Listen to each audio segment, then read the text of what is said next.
आज का हमारा टॉपिक एकदम सिंपल और आसान है।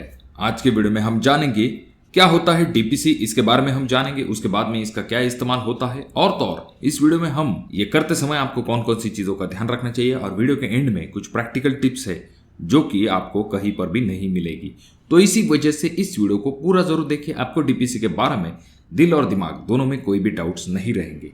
तो चलिए, और अगर आपके डाउट्स रहते भी तो आप कमेंट बॉक्स में कमेंट कर सकते हैं। तो चलिए हम वीडियो को शुरू करते हैं।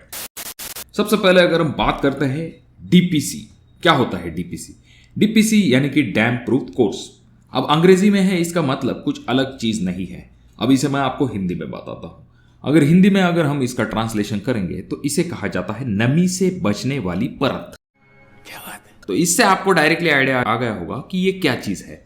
फिर भी अगर हम बात करते हैं डीपीसी की, तो यानी कि ये जो कोर्स होता है, यानी कि ये जो परत होती है, ये हॉरिजॉन्टल एक बेल्ट प्रोवाइड किया जाता है आपके ब्रिक वर्क के ऊपर, जो कि रोकता है कैपिलरी एक्शन को। अब क्या होती है कैपिलरी एक्शन?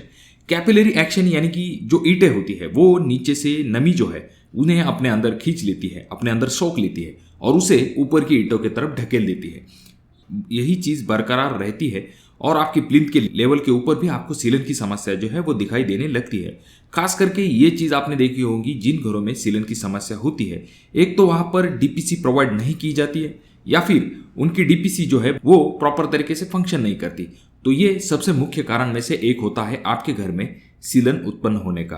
तो इस वजह से इस डीपीसी की तरफ आपको खास करके ध्यान देना चाहिए। चलिए, ये चीज तो आपको समझ में आ गई कि क्या होती है डीपीसी और इसका पर्पज क्या होता है।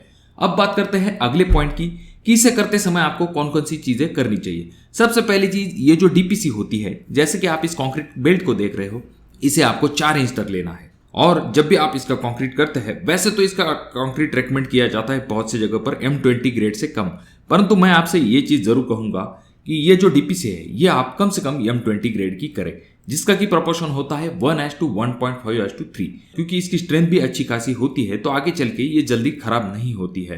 तो ये आपको ध्यान में रखना है। और बहुत से लोग कहते हैं कि इसमें केमिकल इस्तेमाल करना चाहिए या फिर नहीं। तो देखिए, अगर आप प्रॉपर तरीके से कंक्रीट करते हैं तो डेफिनेटली आपको जरूरत नहीं पड़ेगी किसी भी केमिकल का इस्तेमाल करने की।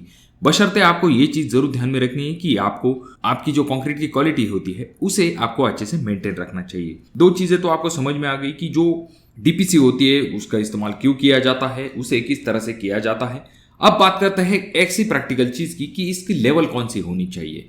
बहुत बार ऐसा देखा जाता है, वैसे तो रेकमेंड किया जाता है कि जमीन लेवल से 2 इंच, 4 इंच या फिर 6 इंच तक ऊंची जो है आप इस कंक्रीट बेल्ट को लगाएं। पर यह चीज तो थ्योरेटिकल ठीक है, पर जब भी आपने साइट पर प्रैक्टिकली देखा होगा, जब भी आप काम करते हैं तो जमीन जो है, आसपास की जमीन की लेवल जो है वो थोड़ी सी ऊंची हो जाती है जब भी आप काम करते हैं, क्योंकि बहुत सारा मटेरियल आसपास आपकी बिल्डिंग के आ जाता है। इस वजह से थोड़ी सी ग्राउंड लेवल ऊंची हो जाती है, यानी कि वही चीज हो जाती है, आपका बेल्ट जो है वो नीचे रह जाएगा और जमीन ऊपर की तरफ है, यानी कि जमीन से आने वाली जो नमी है वो ऊपर की तरफ बढ़ने लगेगी। तो ये चीज आपको जरूर प्रैक्टिकल ध्यान में रखनी है। आप उस हिसाब से डीपीसी को प्रोवाइड कीजिए कि आपके आसपास जो कंस्ट्रक्शन मटेरियल की वजह से लेवल ऊपर जा रही है, या फिर इस वजह से ऐसा नहीं होना चाहिए कि आपकी डीपीसी नीचे रह गई और आपकी जमीन लेवल जो है ऊपर चली गई। तो इस डीपीसी का फायदा क्या होगा? डीपीसी जो है आपकी ग्राउंड लेवल से जो नमी आएगी उसे रोकने का काम करता है, परंतु अगर ये ग्राउंड लेवल के नीचे चली जाती है तो कैसे ये डीपीसी जो है उस नमी को रोक पाएगी?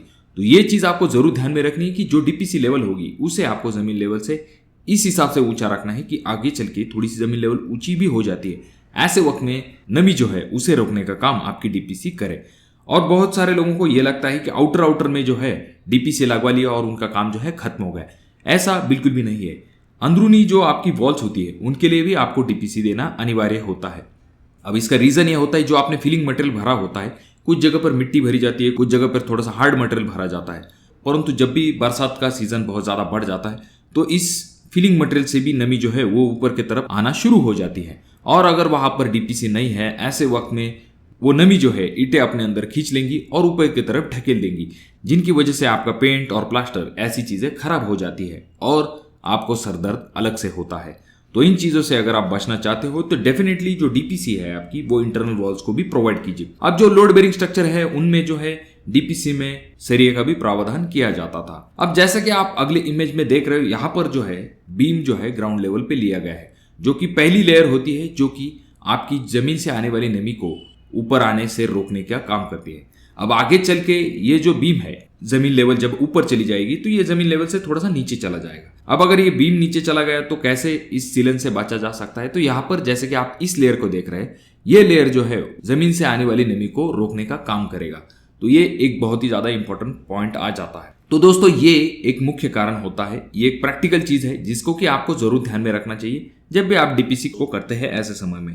और जैसे कि मैंने आपसे कहा, इसकी थिकनेस आपको अच्छी खासी रखनी है जिससे कि आपको आगे चल के किसी भी तकलीफ का सामना नहीं करना पड़ेगा। तो दोस्तों मैं आशा करता हूं कि इस वीडियो को देखने के बाद डीपीसी के रिलेटेड आपके डाउट जो है वो क्लियर हो गए होंगे। फिर भी अगर आपके दिमाग में कोई डाउट्स है तो कमेंट बॉक्स में कमेंट जरूर कीजिए।